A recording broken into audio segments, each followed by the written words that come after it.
Chapter 9. The next day was Saturday. No school, chores, yes, but usually a chance, too, for some time on my own to spend as I pleased. Not so that Saturday. "You and your mother and I will be paying a visit to the Glengarrys this afternoon," my father said when I sat down to breakfast. He used the voice that meant there would be no arguing. "Do I have to go?" I said anyway. My father nodded. "Something important shouldn't be said secondhand, but we'll be right there with you, and you'll feel better afterward. She won't have anything to hold over your head once it's all on the table." That sounded right, but I still didn't want to go. James sat across from me, moping over his eggs and worrying the edge of the white bandage across his forehead. "This thing itches and it's dumb," he said. "I can't think right with it on me." To which my mother had a quick answer, wrapping a bandana around his head pirate style. "Now you look like Long John Silver," she said. We knew a number of pirates, thanks to Robert Louis Stevenson and my grandmother, who read to us after supper most nights. In no time at all, James was prancing around the house like a madman, crying, "Ahoy, mateys!" and thrusting and parrying with a wooden spoon until my mother shooed him out the door into sunshine. Henry, too. "Stay near," she called after them. "We'll take them out to prune trees," my father said, pulling on his coat, my grandfather with him. Christmas season was nearly upon us, and it was time to start shaping the small spruces we grew for selling. My father did the pruning while my grandfather sat in the truck with a dog or two and supervised the operation. The year before, my father had let the boys practice on a crooked spruce, and they'd shaped it into an excellent toothpick. This year, the boys were again in charge of gathering what fell in the rows and bundling the best of it for wreaths. The house settled a little with them gone. We tidied up the breakfast things and began our Saturday chores, my mother ironing in the kitchen, the air charged with the smell of hot, clean cotton, the sound of irons striking the board. My grandmother sat at one end of the big tiger oak table, mending socks and patching elbows. I pared apples for pies, doing my best to make one long curling ribbon from each apple. Whenever I fed the peels to the horses, they didn't seem to appreciate my efforts, but I liked things pretty if they could be. Aunt Lily, restless without work or church, did her best to taint our Saturdays, so we were as miserable as she was. "It'd be quicker if you weren't trying to do that," she told me, picking up a long peel at one end and bouncing the coil until it broke. I almost offered to share the chore with her, but Aunt Lily didn't have much of a knack for housework. "Did you send in Toby's film?" I asked her. She lifted her chin sharply. "Of course I did, Annabelle. Supervising the mail is a great duty. Once it is in my hands, it gets sorted and sent with no nonsense whatsoever." "Oh, I know," I said. "I didn't mean anything."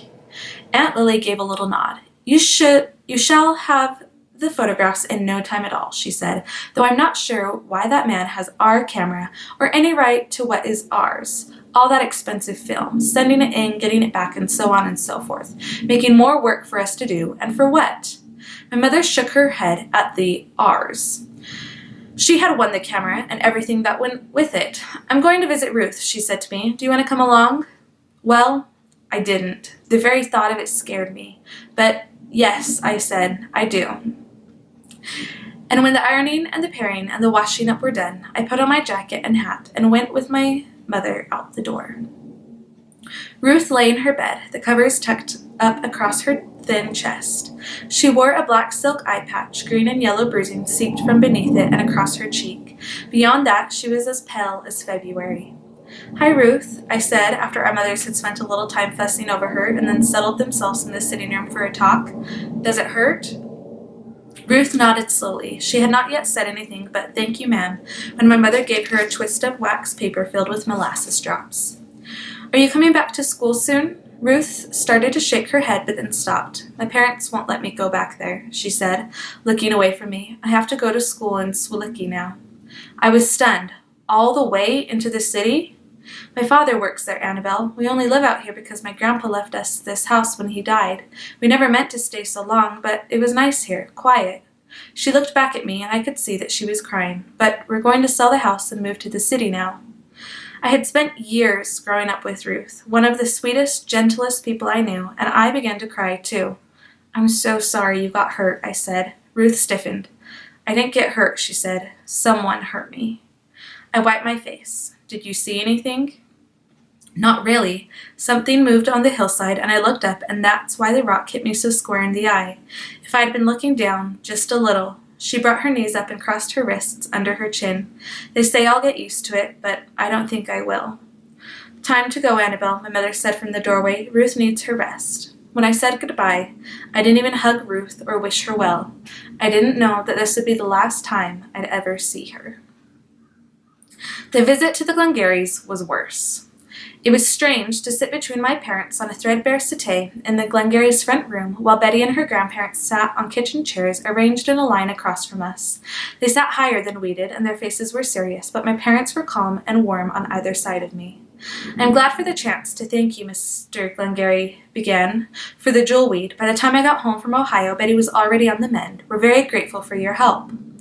And we're glad to give it, always, my mother said. The but hovered on her lips. My father said, we want to talk with you about what's been going on at school. So do we, Mr. Glengarry said. Betty has told us some very serious things about what happened to Ruth. To Ruth, my mother said, we're not here about Ruth. We're here about what happened to James, our youngest, and to Annabelle. The Glengarrys looked puzzled. Betty simply stared straight at me, unmoving. Everyone in the room knew why Betty had come to live in the country, so I did not expect to surprise anyone when I said, Betty told me that if I didn't bring her things, she would hurt me and my brothers, which she did, first me with a stick twice and then a quail she caught, and then yesterday, my little brother with a sharp wire strung across the path to school, but I think Andy Woodbury helped with that part. It came out faster than the silence that followed it.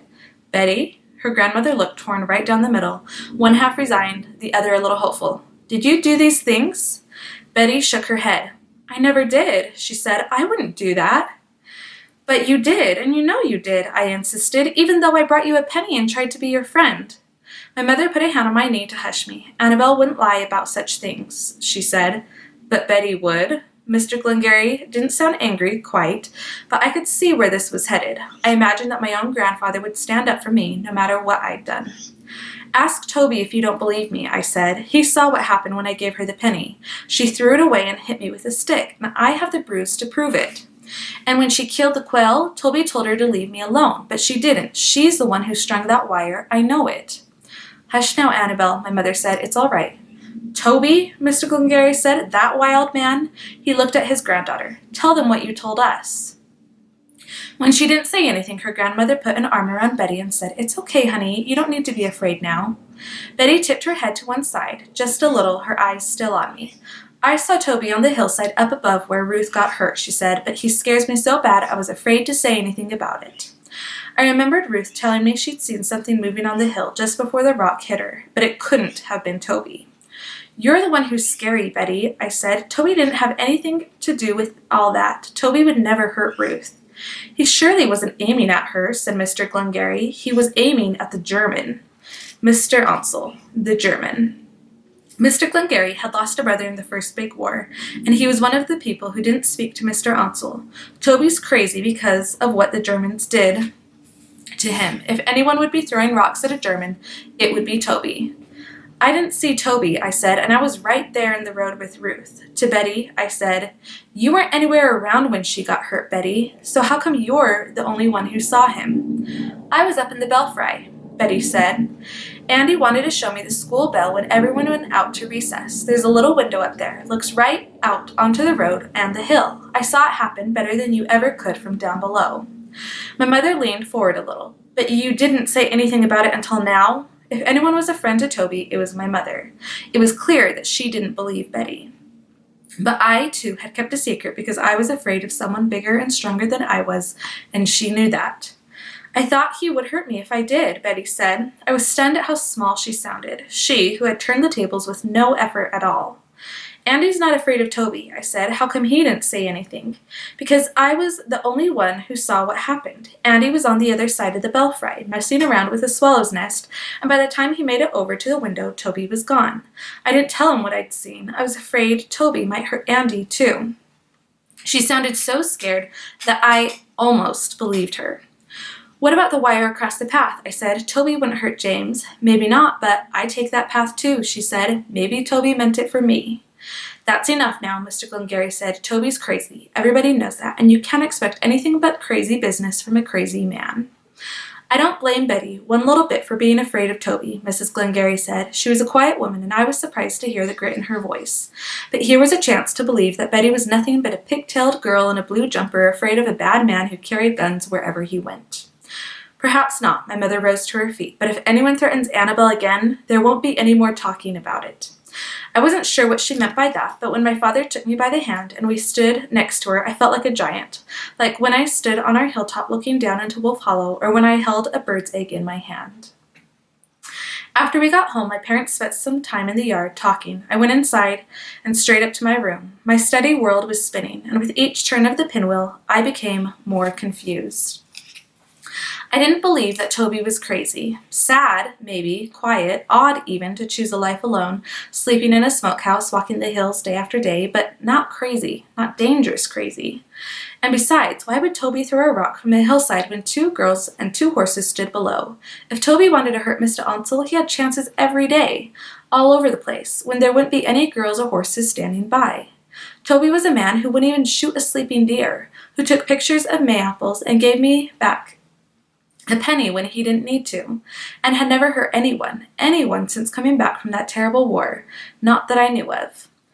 I didn't believe Toby was crazy, not even a little bit, and I didn't believe he would hurt Mr. Ansel, German or not. But if Betty and Andy had been in the belfry, they couldn't have been on that hillside. They couldn't have thrown that rock. I lay on my bed and thought my thoughts until I heard my mother calling me down to help get supper started, and a little beyond that. You must have enough wool by now to knit a sweater, my grandmother said as we washed and peeled potatoes together at the sink. What wool? I sloshed a potato in the wash water until it came away white. You've been gathering wool this whole time, Annabel, not a word out of you. I shrugged, just thinking about Ruth. A terrible thing to happen to anyone, let alone a sweet girl like her.